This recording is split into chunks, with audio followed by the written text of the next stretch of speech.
Përshëndetje dhe mirë se vini në puntatën e radhës së emisionit për shtjellim.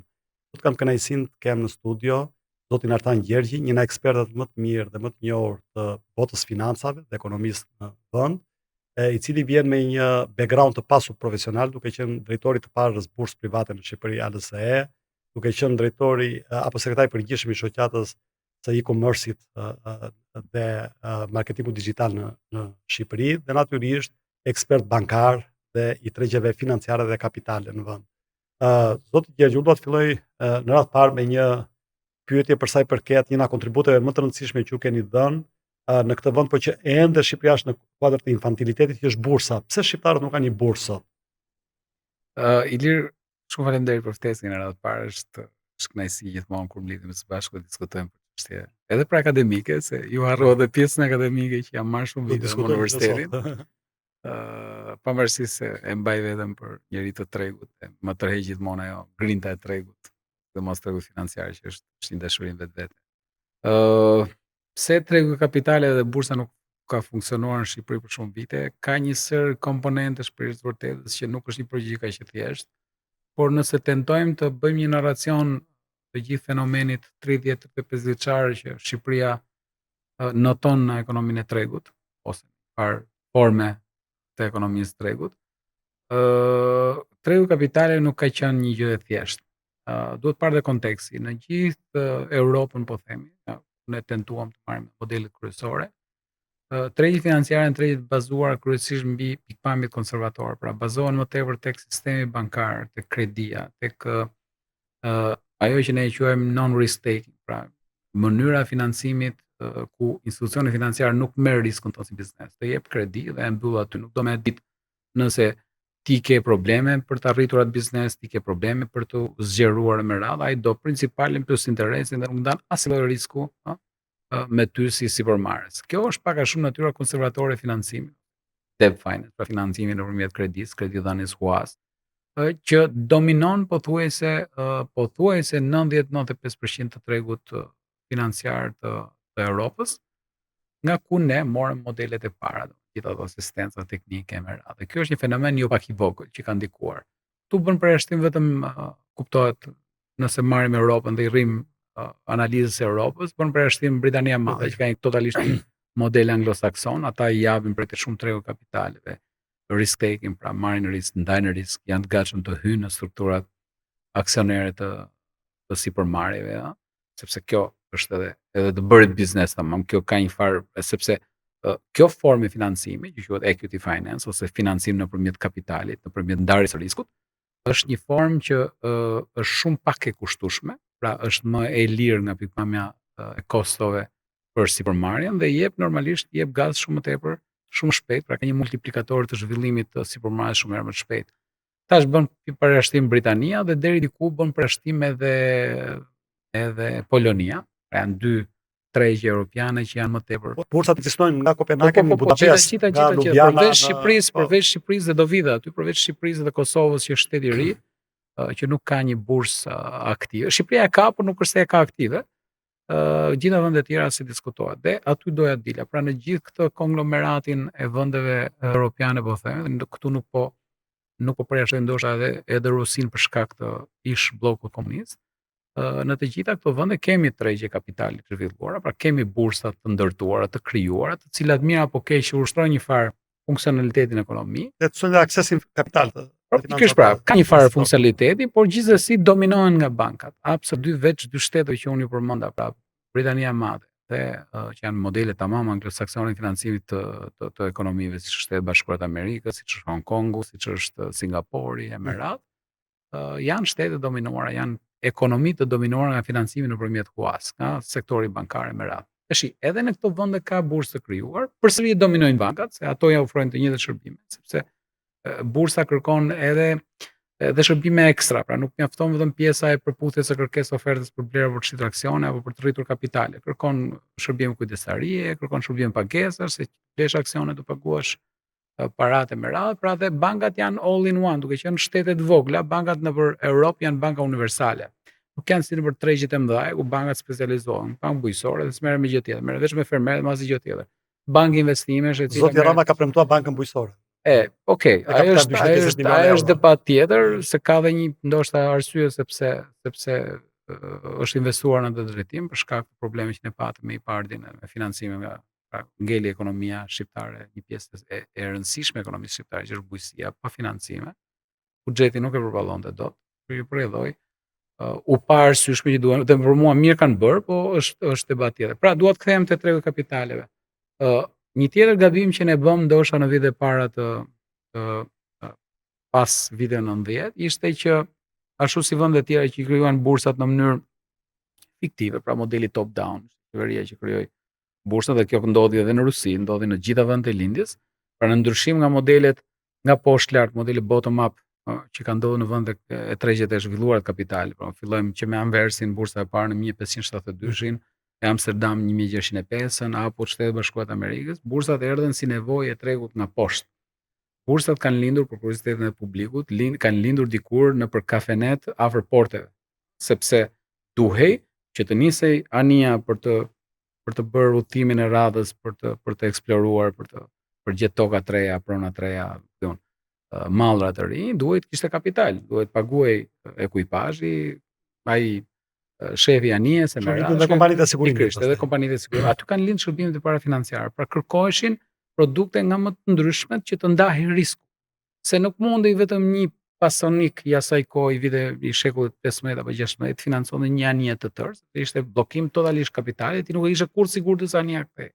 Pra duhet të ndaje riskun, që bëheshe me 3-4 miq, vini shkruheshin nëpër tabela sa qese Flori vuri Artani, sa vuri Iliri, sa vuri tjetër, dhe mbaheshin shënime nëpër regjistra, në mënyrë që ania kur ikte, kur kthehej me pasuri që merrte nga India apo nga vendet nga Amerika Latine me radhë, i dim to historinë me kolonizator, pastaj merrnin feedback, merrnin kthimin mbrapsht. Kjo ndarje e kapitalit, ndarje e riskut, ndarje edhe e fitime pastaj në bazë të riskut që ishte marrë secili, pastaj filloi edhe krijoi premisat për bursat e para, dhe bursat e para thash edhe një herë kanë qenë nëpër kafenet të afër porteve, sepse aty ishte shkruheshin me shkunc, me tabela, njerëzit mblidheshin edhe tentonin të blinin apo të shisin aksionet e sipërmarrjeve ku ishin bërë pjesë. Kështu që kanë ardhur në këto vende zhvilluara, bursat kanë ardhur si nevojë e tregut nga poshtë, nuk janë krijuar nga shteti. Ndërkohë që në 90-ën, mbasi ndryshoi sistemi nga një ekonomi centralizuar deri te ekonomisë së tregut, në vendet tona, duke filluar që nga ish Republikat e Bashkimit Sovjetik, pra Rusia, Moska me radhë, deri në Maqedoninë apo Malnezi këtu ngjitur, bursat u krijuan nga shtetet për të kapur kohën e humbur dhe për t'i dhënë një mundësi kapitalit apo sipërmarrësve të ishin bashkëaksioner. Çfarë ndodhi? Për t'i furnizuar dhe për t'i bërë sa më aktive, u kanalizuar procesi i privatizimit. Pra, aksionet e para të kompanive që u listuan në të gjitha këto vendet e lindjes, bursat e vendet e lindjes, kanë qenë aksionet të procesit privatizimit, për ta bërë më thjeshtë. Letat e vlerë që po, letat me vlerë është gjë, ajo është pjesë e procesit për të shpërndar pasurinë e krijuar në kohën e komunizmit, për të shpërndar në mënyrë barabartë qytetarëve, kishte një qëllim tjetër, pa e kam tek kapitali. Por ta bërë më thjesht, Bankë Kursimesh, ne Bankën e Kursimeve privatizuam në 2004, që e morë Raiffeisen që është sot. Edhe ata kanë pasur të ngjashme si puna Bankës Kursimeve pafund, pra gjitha këto vende që përmenda. Por ata çfarë bën? Edhe ata zgjodhin investitorin strategjik. Po nuk ja dhanë 100% aksionet, i dhanë 80% aksionet dhe 20% thanë të fitojë dhe populli. Dhe ja shpërndan, i emetuan në aksione në bursë dhe bleu gjithë populli, me aq kursime sa kishte, do bë bashkë aksioner. Pra, nëse do kishim replikuar këtë lloj metode, këtë lloj modeli edhe ne në bursën shqiptare në fillim viteve 90, sot ndoshta secili nga nesh do ishte bashkë aksioner me këta investitorë të mëdhenj që kanë bankat kryesore sot i shtetërore, se dy kanë qenë shtetërore, BKT dhe Banka e Kursimeve kanë qenë ato. Zoti Gjergj për ta futur. Pra, këto ishin gabimet ndoshta që ne bëm, që na lanë shumë bravo. Pastaj ka dhe efekte të tjera, siç është tendenca për evazion fiskal nga sipërmarrja, po që nuk është më ky momenti, pra ka kaluar edhe kjo fazë, sot biznesi u mendoi që nuk e ka më problem evazion fiskal, sepse janë biznese. Do ta mbaja pak këtu, sepse ju kam lexuar edhe një shkrimin tuaj të gjatë në fakt, ku ju reflektorit mbi këtë trashëgimi komuniste, e cila la një tjetër lloj trashëgimi etatiste, pra ku shteti është një aktor kryesor, por që ka tjetërsuar në një farë mënyrë në drejtim gabuar, mund të themi, fatet e ekonomisë shqiptare, duke e para duke mos qenë një ekonomi prodhuese, jo se siç thoshit ju në shkrimin tuaj të paktën, përkundër mitit që ne kemi qenë një ekonomi e madhe prodhuese, ne në fakt nuk kemi qenë ekonomi prodhuese Absolutisht nuk kemi qenë. as gjatë komunizmit, por ne kemi rëshqitur tani që nuk kemi fare ekonomi prodhuese, pra ne importojmë shumicën e produkteve nga fruta perimet deri te produktet tekstil apo shumë çka tjetër. Dhe kjo gjë bën që ekonomia shqiptare të jetë shumë pak e diversifikuar përballë me rrezikun. Mund të elaboroni diçka më tepër në lidhje me Patjetër, edhe ky është një debat shumë i madh. Shoh mite të krijuara si studiues, si akademik. Ne të dy ju studioni shkencë politike, por edhe ekonomike. Unë jam më tepër i fokusuar në shkencë ekonomike. Shohim mite që ekzistojnë kryesisht tek brezat e vjetër, se këta brezat e ri nuk e kanë idenë fare se çka që ai sistem, dhe kjo është një fatkeqësi tjetër.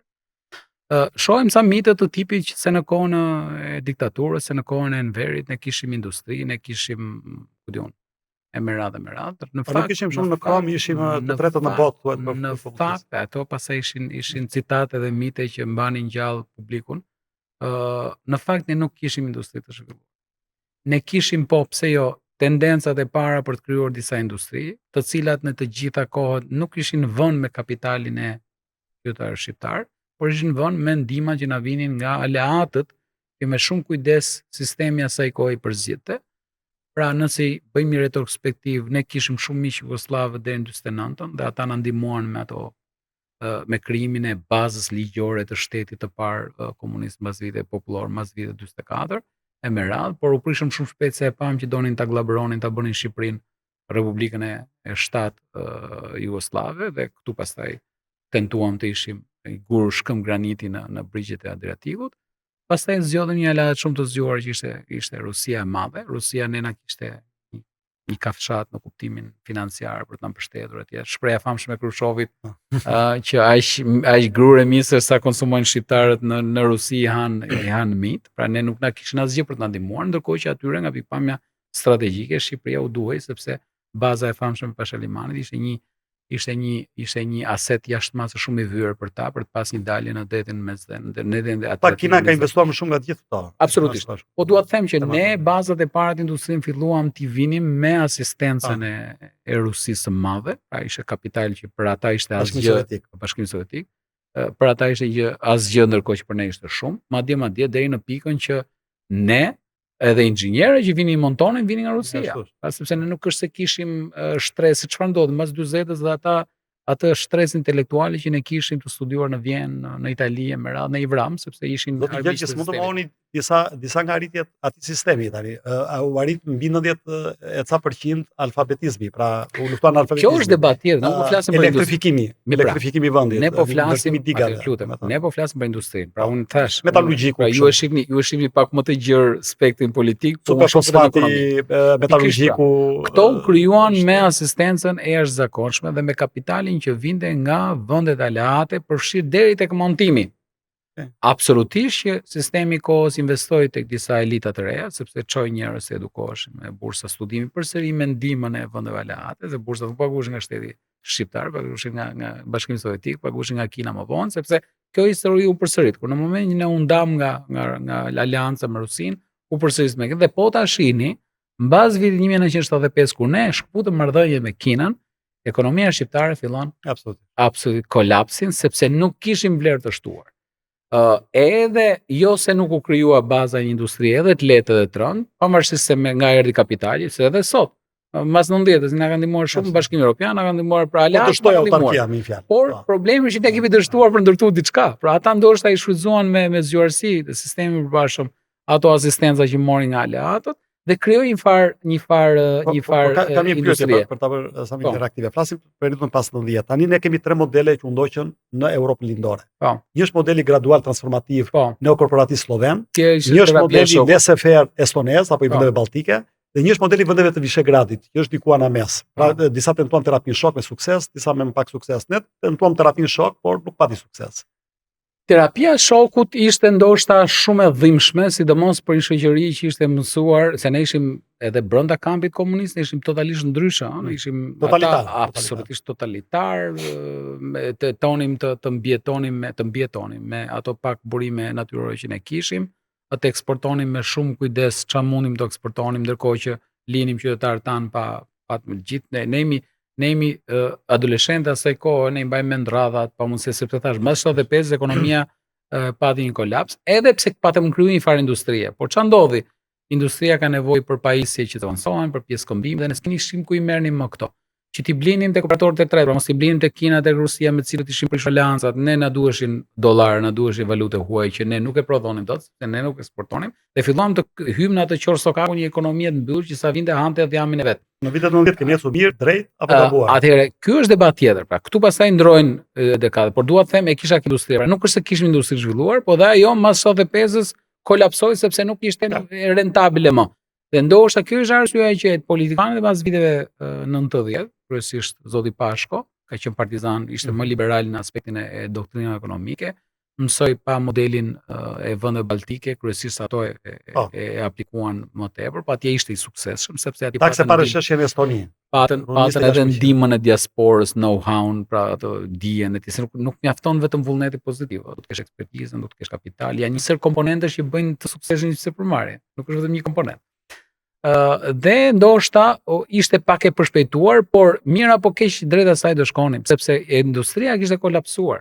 Pra, edhe një buxhet vogël individual, ti nuk mund të harxhosh 100 euro kur në xhep ke 30 euro ke 40 euro. Pra, edhe ato superfosfati i Laçit, kombinati Çeliku i Partisë në Elbasan, apo Merad apo uzina Dinamo Partizani ku diun autotraktorë këtu në Tiranë, harxhonin 100 lekë, ndërkohë që kthimi i tyre ishte 30 lekë. Pra, realisht duke sikur njerëzit ishin punësuar në ekonomi që hidden employment ose punësim i fshehur, duke sikur i ke punësuar njerëz, por realisht është totalisht jo rentabel. Në momentin që është totalisht jo rentabel, vjen një pikë që nuk ke më para të paguash punëtorët.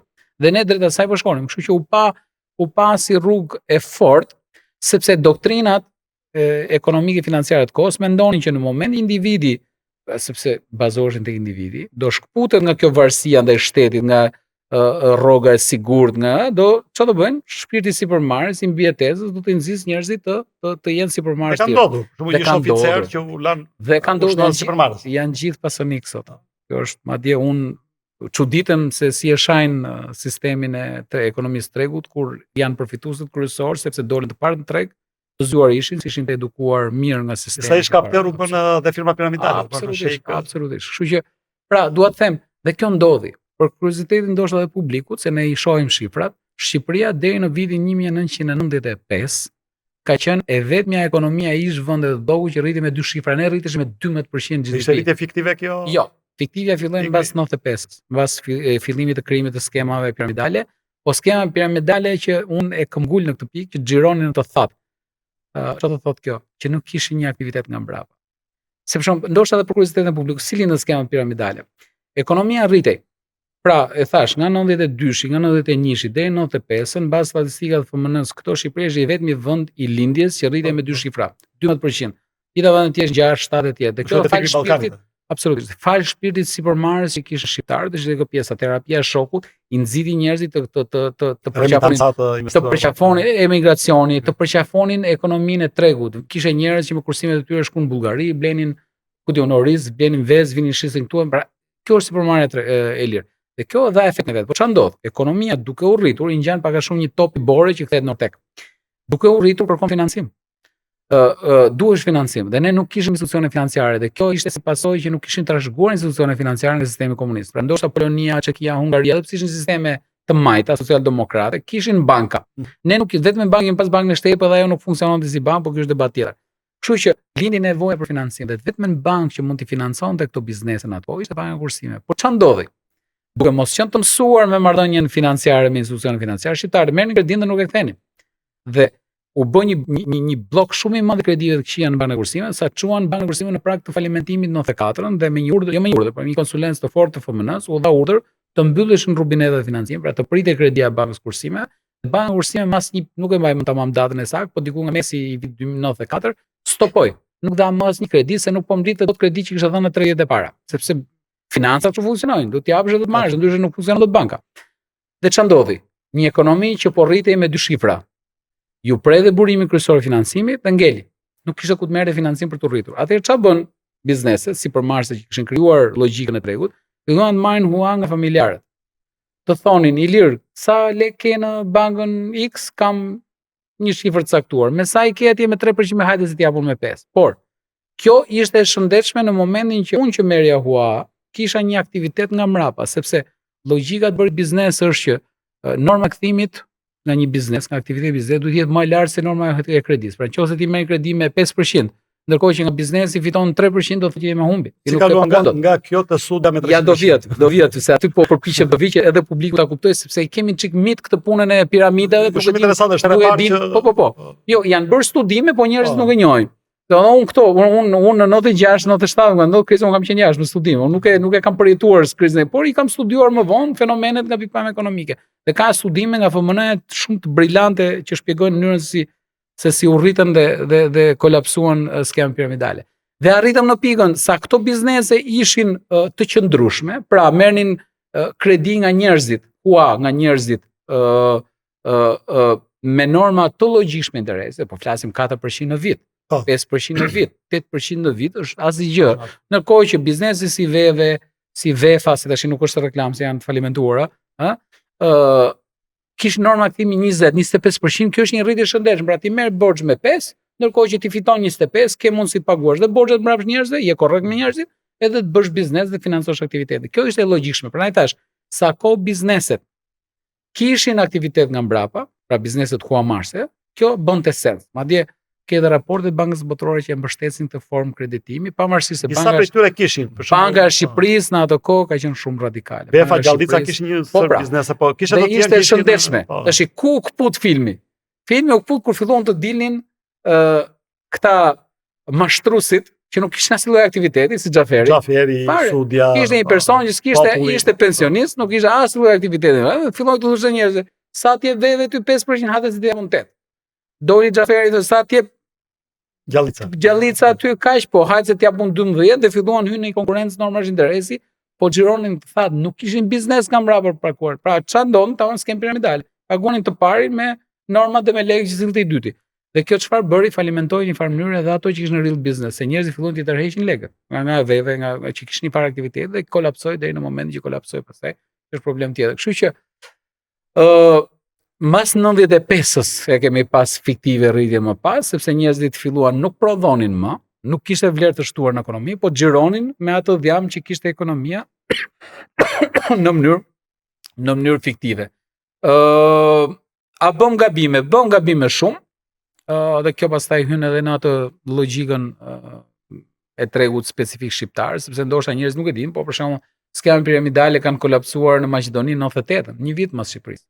Por maqedonësit nuk dolën rrugëve të vrisin njëri tjetrin.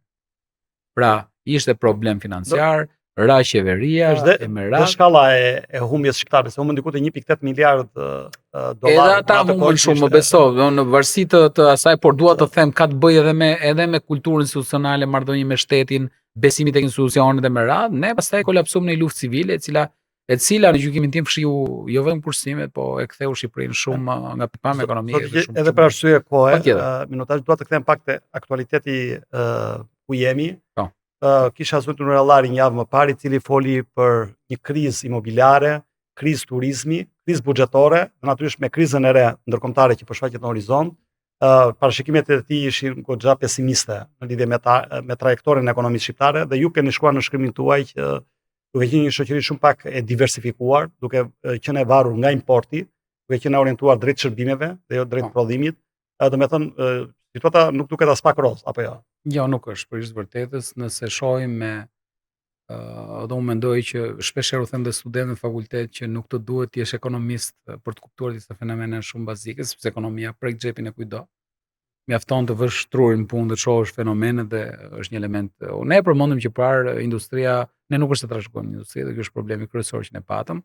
Industria më e madhe jona janë sapunishte ose ca fabrika që janë investuar me kredite bankave, po që prap ngelen industri e lehtë. Ne nuk kemi shkuar ke industria e rëndë, edhe pse kemi 35 vite ekonomi tregu, dhe kjo është një duhet shkonin te industria e rëndë apo s'kemi takat? Po varet, sepse ne kemi zëheror. Nëse politikat koncesionare do ishin aplikuar në mënyrë të tillë që të linin vlerë shtuar, pra ja dhe kinezit ose turkut atë minjerën e zëherorit, detyroi që të bëj fabrikën e pasurimit. Nuk e di e keni dëgjuar apo jo. Kjo është një debat që nuk e di, sepse nuk është se ka shumë informacion, është më e fundit, po unë mendoj që pasuritë e shqiptarëve po vidhen për një çap buk, për shumë pak lek, dhe nuk lihet vlerë shtuar, dhe unë këtu kam ngul. Në ekonominë e vendit nuk lihet vlerë shtuar. I kthem pyetjes suaj. Kemi zhvilluar disa sektorë që janë kryesisht drejt të shërbimeve të orientuara dhe nuk është keq. Pra, turizmi në një farë mënyrë, e thon thjesht edhe për publikun, është eksport i shërbimeve. Pra ne ofrojmë hospitality. Ofrojmë njerëz që pra qytetin e bukur, detin e bukur e me radhë dhe ofrojmë shërbime.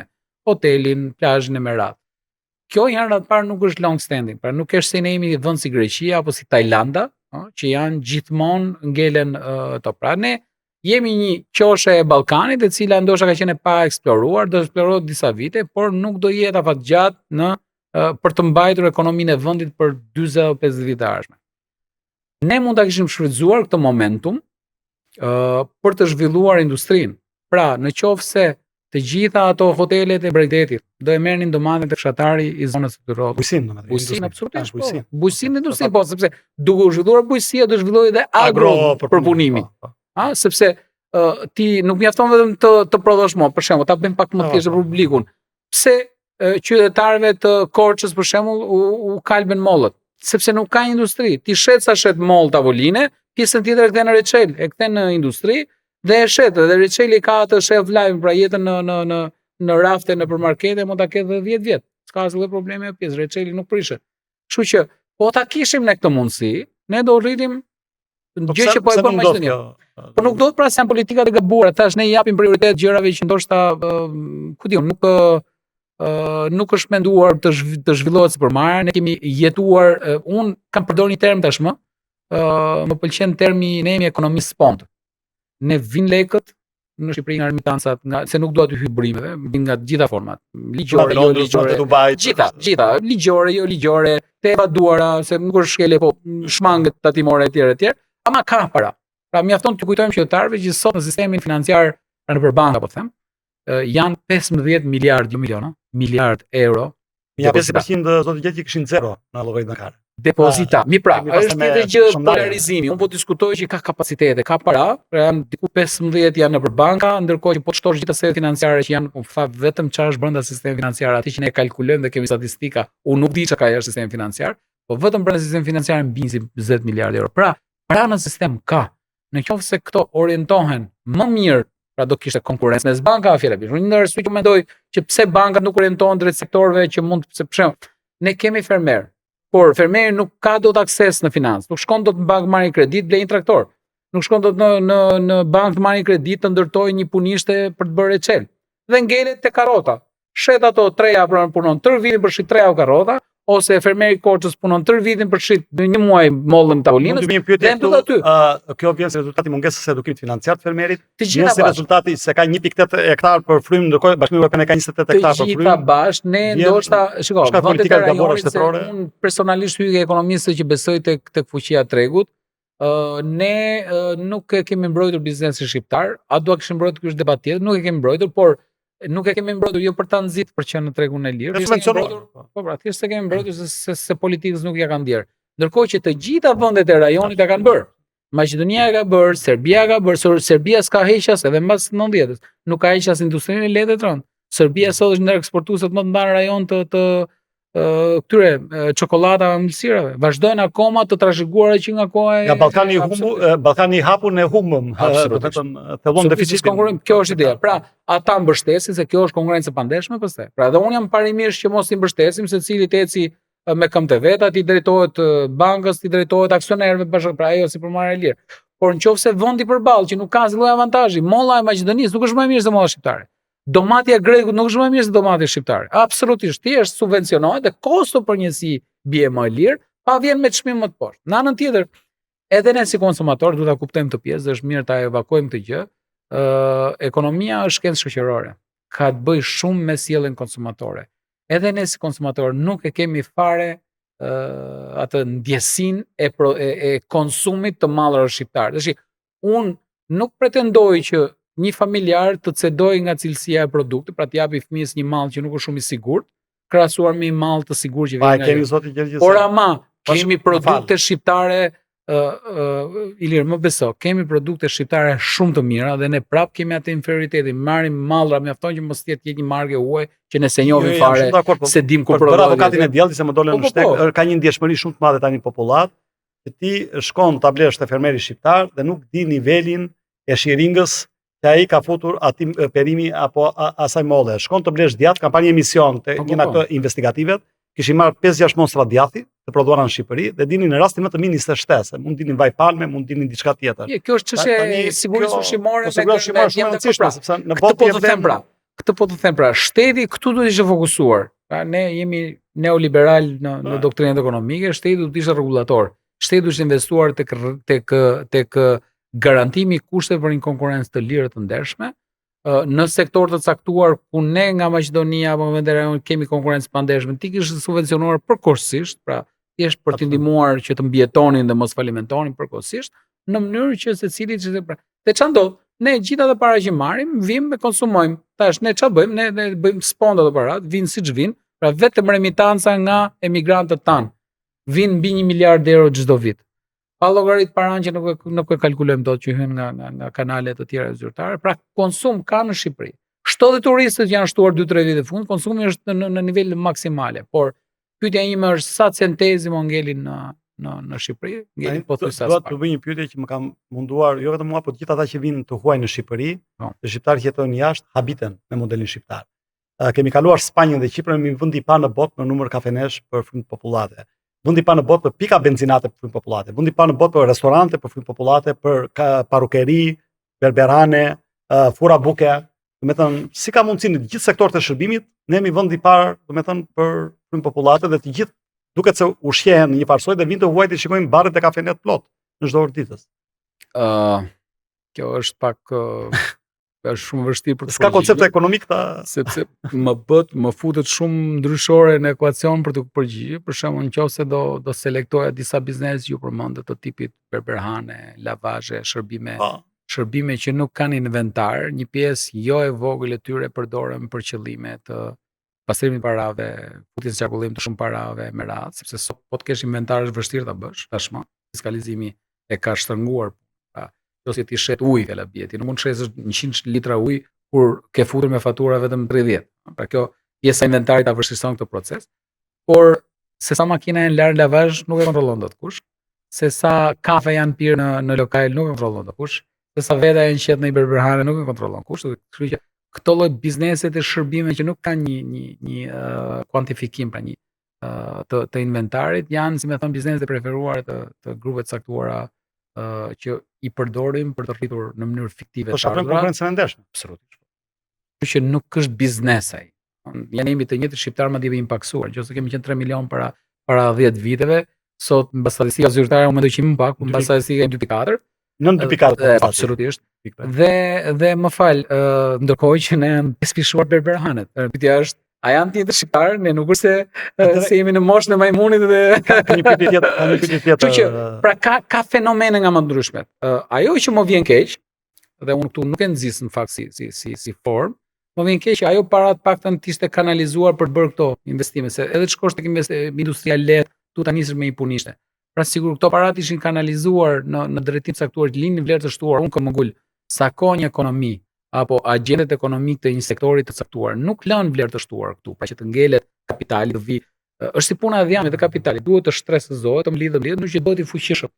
Sa kohë nuk lëm vlerë të shtuar, nuk mund të kemi kapital për të zgjeruar, për të diversifikuar, për të shtuar vende pune me radhë dhe kthehemi ekonomisë spontanesh. Para siç vinë, konsumojnë domaten greke, ne ç'a bëjmë? Fuqizojmë biznesin grek. Blejnë mollën maqedoneze, fuqizojmë në Shqipëri. 30% të importeve të perimeve vinin nga Gjermania. Nuk vjen as në një vend stetar. Absolutisht. Dhe janë më shtrenjtë këtu. Kjo është për ta keq. Besoj gjithë kemi bredhur në rajon. Unë para disa vitesh ishim në afër në Greqi, Korfuz, dhe me bashkëshorten hynim në markete, ajo merret me shpenzime ditore dhe thoshte është tmeshme, e njëjta kafe, mos them markën, ato kafe që konsumon në shtëpi, e njëjta kafe, ishte të paktën 3-4 euro më lirë në Greqi, që është vendi i Bashkimit Evropian. Kemi 108% në raport me Bashkimin Evropian, çmimet e ushqimeve dhe argjen 60%. Produktet e shportit dhe përqindja që secili buxhet familjar harxhon për shportën, shumë më madhe se Bashkimi Evropian. Kjo vështirëson, kjo e bën të varg në kohën e varfër. Dhe produktet e krizës aktuale, dhe kjo është policia në raport fëmijës para ca ditësh, absolutisht drastike. Çfarë do ndodhi? Pra gjithë ky debat, gjithë këto përplasje titanësh dua ta quajmë, për shkak të poleve gjeopolitike që po krijohen të reja që po krijohen, kemi një shkëputje të Amerikës për herë të parë nga Bashkimi Evropian, pra një farë mosmarrëveshje, kemi Rusinë atje që bën aleanca fshehura me Kinën, po në anën tjetër po përfiton shumë nga kriza. Kemi Indinë që s'di nga atë maj nga kapitali tregtar që po ikën nga Kina deri në Indisë, apo përfitoi si broker mes Rusisë dhe Perëndimit. Pra, gjitha këto çfarë do ndodhin, çfarë do bëjnë? Do bëjnë që të kemi një ndarje akoma më shumë, një polarizim akoma më shumë të kapitalit që qarkullon për botë. Për shembull, kriza e burimeve energjetike, pra ajo ngushtimi që ndodh në ngushticën e Hormuzit, do kostojë jashtëmase shumë në vende varfra. Sepse i pasuri, edhe duke u rritur edhe po shkoj çmimi i naftës te zero, do ta reduktoj konsumin, por gjithsesi e ka luksin ta blej. Ndërkohë një vend afrikan nuk e blen dot. Thjesht do ngelet pa. Po ndoshta në Shqipëri se njerëzit tonë të shit çmimi domates. Po themi Shqipërinë që vjen nuk e kupton që vjen nga importi, pjesa më e madhe. Apo plastika që vjen në produktin naftës. Apo fertilizer, këta plerat kimike që vinë në pjesën më të madhe nga zona e gjirit persik, sepse aty është petrokimia, që nuk jam kimist, po bazën kryesore kanë gazin edhe. Kështu që të gjithë këto komponentë çfarë po bëjnë, po e përkeqëson akoma. E filluam me Covidin, jo se s'ka pasa, do të kuptojmë që po shohim historinë e zhvillimit ekonomik botror, ka cikle ekonomike, në çdo 20 vjet ka cikle, ka kriza, pra dhe ekonomia ripërsërit vetveten, rigjen vetveten, rilind vetveten, por le të shpresojmë që diplomacia do gjejë rrugët e duhura që ta amortizojë sa më shpejt këtë goditje që i dha sistemi sigur, sistem ndërkombëtar. Nuk është se është një luftë mes Pakistanit dhe Afganistanit, dhe prek vetëm dy popullatat e këtyre vendeve. Është një luftë që prek lëndët e para kryesore dhe pastaj kalon deri tek individi. Ne filluam me Covidin, i cili ishte një miel me zezë, se quhen Nassim Talebi, pra një gjë që vjen jashtë logjikës së tregut, e papritur dhe të bllokon gjithë tregun.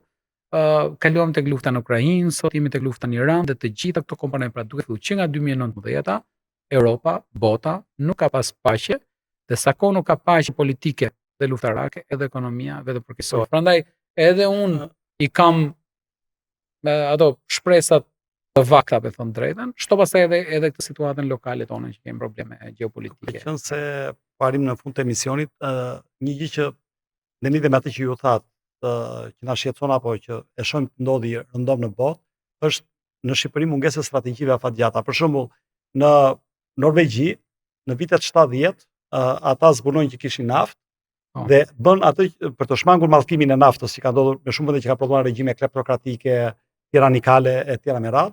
Ata ndërtuan një fond soveran, i cili sot ka 2 trilion euro apo dollar, ka 1.5% në kompanitë më të mëdha të botës, pra 1.5% të ekonomisë së botës, dhe nëse nafta do zgjasë dhe 40-50 vjet në Norvegji, ata kanë diversifikuar aq shumë duke investuar në mënyrë të mençur sa çdo norvegjez sot ka $340.000 në xhep nga shteti. Kemi rastet Arabia Saudite, kishte ndërtuar që në vitet 80 një gazsjellës, naftësjellës, i cili anashkalon ngushticën e Hormuzit, nëse kjo do bllokohej. Pra kjo është vizioni që kanë shtetet.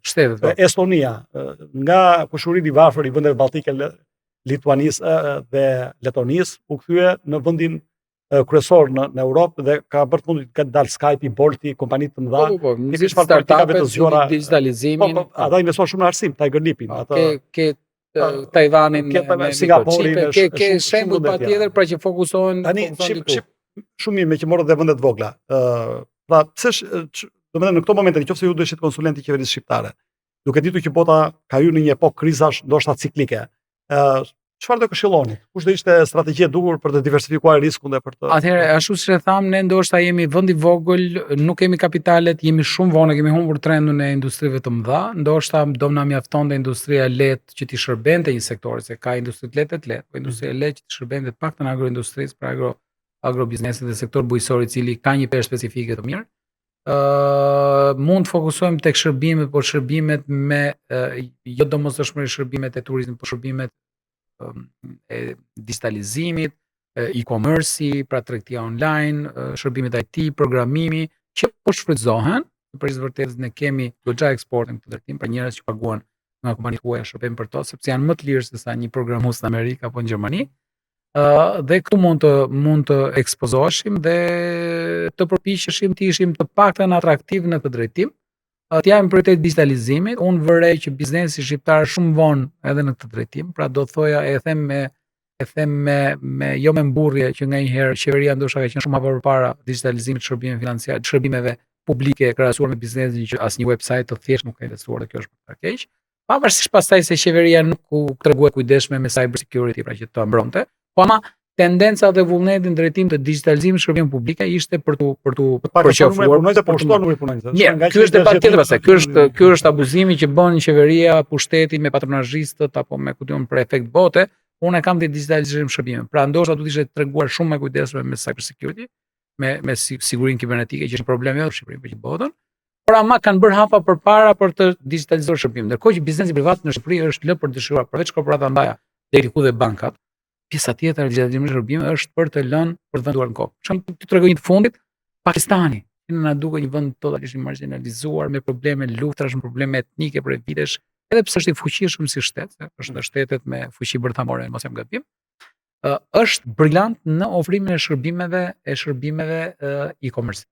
Pra janë broker, janë ndërmjetës. Pra i përdorin telefonat, i përdorin ato pak asete mundësi financiare që kanë, dhe çfarë bëjnë? Shërbejnë për të përputhur kërkesë oferte me dy vende ndryshme. Për shembull, fjala bie, ti blen diçka blen një kabull celulari ose iPhone-i ose ku diun një laptopi online, ti mendon se e ke ble seller shitsi është në Gjermani, ndërkohë që kur shef pagesën, pra nëse ti ndjek pagesën se ku shkojnë parat shkojnë në një kompani që është në Pakistan, sepse Pakistani ka gjetë, e ka mbledhur në një platformë dhe i ka bërë gjitha bashkë. Pra do të them që varet se ku do të fokusohet. Dhe në kushtet e një shteti të vogël, që është Shqipëria, në kushtet e një vonese, po them 35 vjeçare, në kushtet e një zhvillimi totalisht amorfe, ne ekonomia shqiptare është zhvilluar në mënyrë amorfe, pa një strategji të mirëfillt. Ne kemi pas strategjitë e momentit dhe ajo që është e keqe që kjo është tipike ndoshta shqiptare, ne na ndryshojnë strategjitë, jo ku ndryshon qeveria, por e ku ndryshon ministri brenda të njëjtës qeveri. Ka një ministër, vjen një ministër tjetër, e njëjta qeveri, i njëjti program,